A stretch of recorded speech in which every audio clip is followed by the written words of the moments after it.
now. And then the next thing is, I do need Mackenzie and Alexa your help. If I start talking, if I'm going to a different tab and you see it doesn't change on my computer, yell it out because we've had a little bit of a lag. And if I do a refresh, it seems to be working. So I am going to share my screen with you. All right. So hopefully you are seeing my screen. Are you?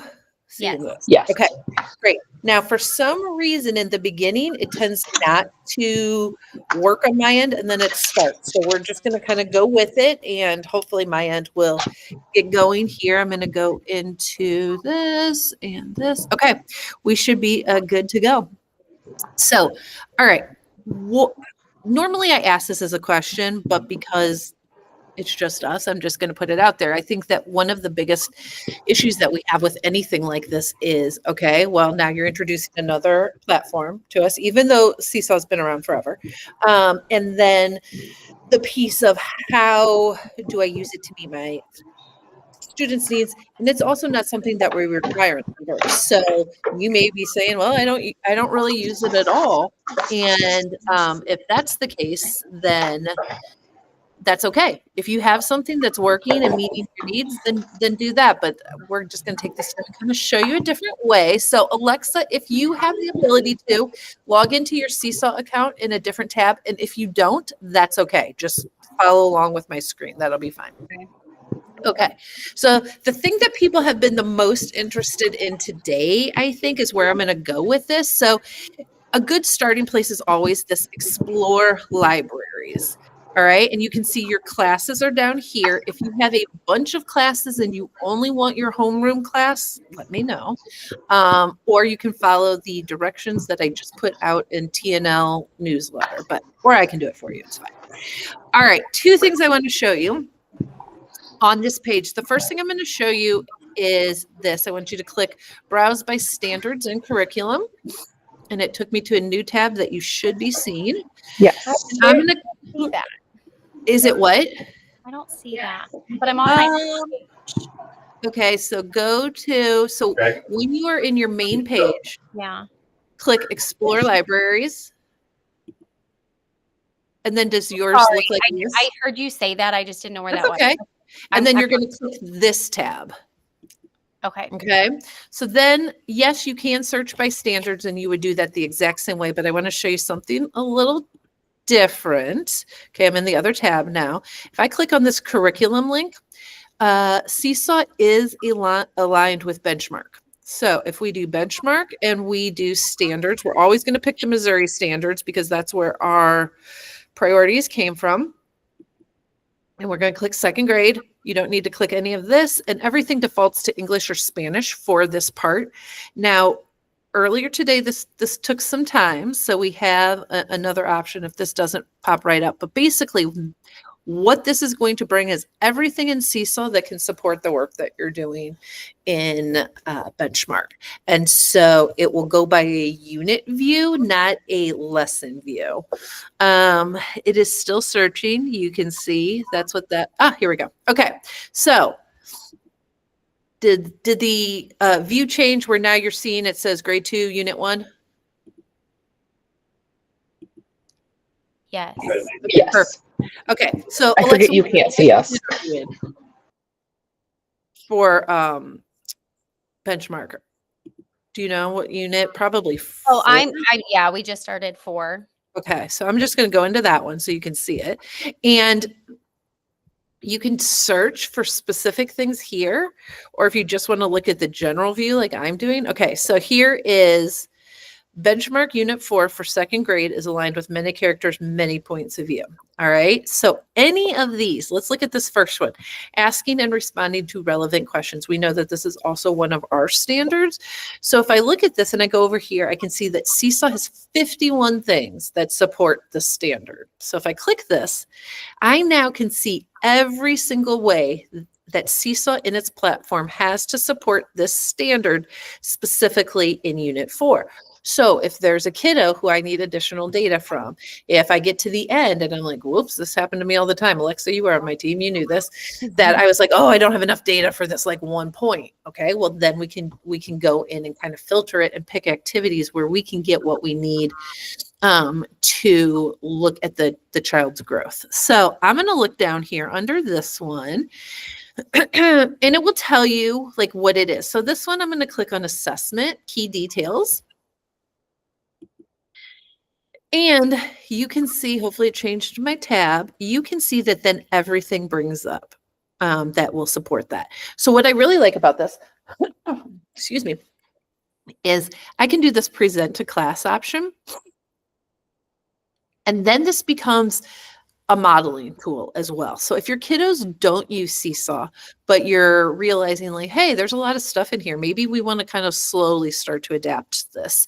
I wouldn't teach SeeSaw skills in isolation. Like, you know, you can draw, you can record, you can do an audio recording, you can do a narrative piece. All those are possible. I would let the kids learn them naturally through these type of assessments and activities. So what you would do is when you found one that you like, you simply assign it. Know that everything is editable. So if you see a question in there that you're like, I hate this, you can easily remove it or you can add one. I'm going to pick the class. I'm going to fill out all this information. You can see it automatically links the Missouri standards that it can report on the activity and the data. But if I go to this edit standards and I click here, all standards, still Missouri, but I'm going to go to Lindbergh 2. You always want to go to the highest number. That's going to tell you what is the most up to date. And I can go to second grade and I could even just do ELA. And now I have all the second grade Lindbergh priority standards, and I can just click the ones that will apply to this lesson or this assessment. And then when SeeSaw auto corrects this, which it will grade it on its own, and it reports that data, it's going to report based on whatever I've told it to. So if I am like, oh yeah, I'm just clicking things that I'm not even reading these. I'm like, yes, these three support that. Click them, do save tags.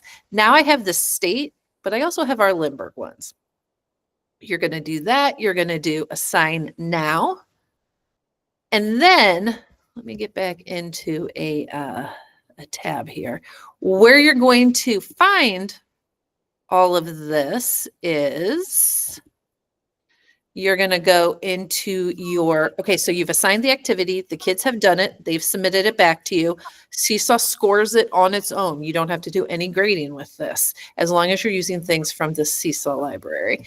Then you're going to go to whatever class you put this activity to. And all of that data is going to live here.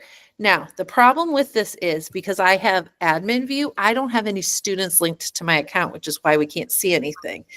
But if you like this and you book me, we'll get into yours and specifically start like breaking down the data that can be reported in this, if you would like.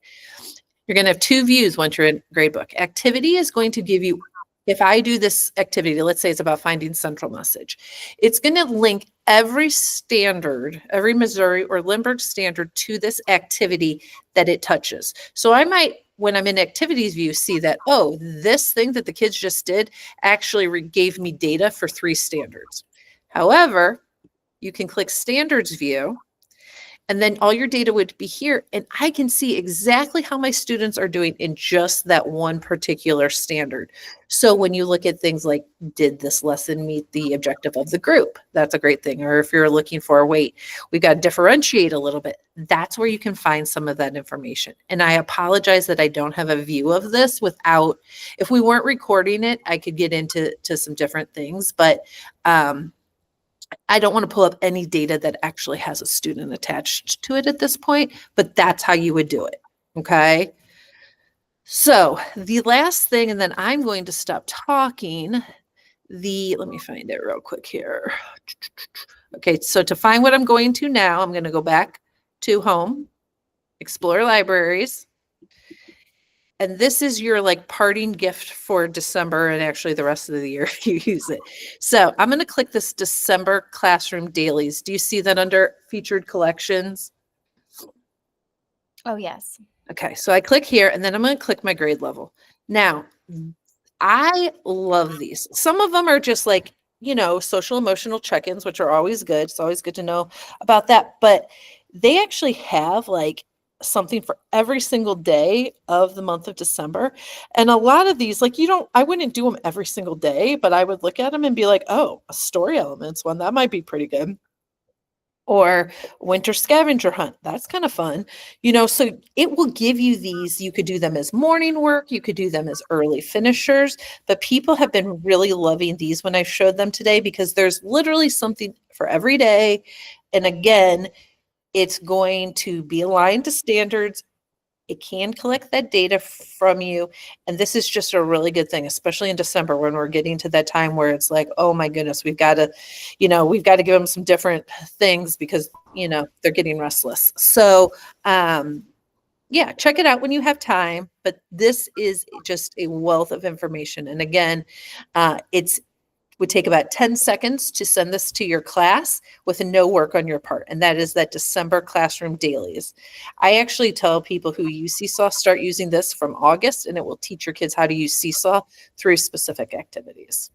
So today we have covered a little bit about the libraries, how we can look at standard aligned or curriculum aligned material. In this case, we went the curriculum route and looked at that view from a unit view in Benchmark.